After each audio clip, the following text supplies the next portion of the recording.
दोस्तों, सुखदेव जी के बारे में मैं पहले ही वीडियो में बताया हूं, लेकिन फिर से एक बार दोहरा देता हूं ताकि आपको गर्व हो कि आप किस देश में पैदा हुए। श्रीमद् भागवत गीता में सुखदेव जी के बारे में लिखा गया है कि जब वे बाल्यावस्था में थे तो उन्हें वैराग्य हो गया था। अब वैराग्य का मतलब क्या है आपको पता है? वैराग्य का मतलब होता है सच को प्राप्त करना, वो आध्यात्मिक चीजें समझना कि आखिर कुछ तो है जिसे पाना बाकी है।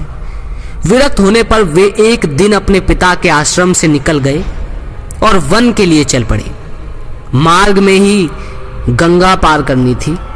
गंगा में अनेक स्त्रियां नहा रही थी और कपड़े उतार कर नहा रही थी। उन्होंने सुखदेव जी को उधर से गुजरते देखा, तो भी उन स्त्रियों ने अपने कपड़ों को नहीं पहना, कोई पर्दा नहीं किया।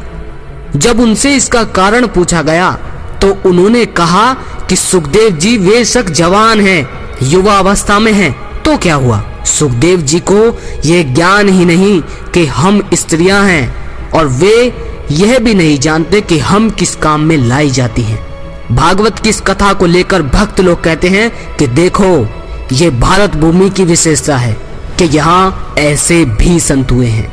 लेकिन ऐसा कहते हुए भी सुखदेव के जीवन से प्रेरणा लेकर पवित्र बनने वाले आखिर कितने लोग हैं?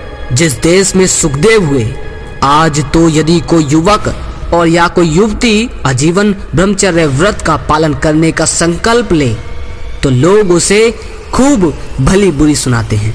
आज तो सभी स्त्री तत्व और पुरुष तत्व के भान में हैं।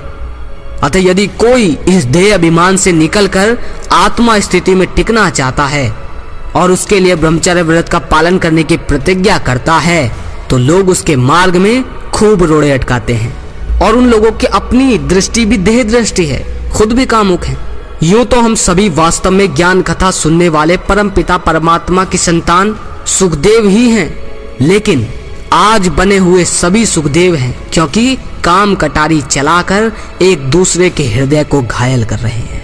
जो लोग खुद पालन नहीं कर पाते वो लोग दूसरों की भी राह भटका देते हैं और उन्हें भी अपने गिरोह में शामिल करके कहीं चौपाल पर, चौराहे पर बस लड़कियों को थाकना या किसी कोने में अश्लीलता प्रदर्शित करना या अकेलेपन में खुद की कामुकता की आग को भड़काते रहना, बस इसी में उनका अंत हो जाता है। और अगर आप अपना अंत करना चाहते हैं ऐसे ही, तो आप खुशी खुशी इसकी ओर बढ़ सकते हैं। मेरा कोई अधिकार नहीं कि मैं आपको इसमें जाने से रोकूं। जीवन आपका है, बदलना आपको है, लेकिन जिन्हें बदलना है मैं उनके साथ हूं। अगर लगे शेयर करने लायक तो वीडियो को गंदे और अश्लील लोग जिनकी जिंदगी तबाह हो रही है लेकिन बदलना चाहते हैं खुद को, उन लोगों के पास शेयर जरूर कीजिए, जिससे आपकी वजह से उन लोगों की जिंदगी बदले और मेरी और आपकी तरह वो भी अपनी जिंदगी को धीरे धीरे बदल सकें और ये जो अंधेरे में जी रहे हैं एक उजाले को पहचान सके, एक प्रकाश को देख सकें और खुद ऐसा दीपक बन सके कि इस संसार को प्रकाशित कर दें। अगली वीडियो में फिर मिलते हैं। जय श्री कृष्णा।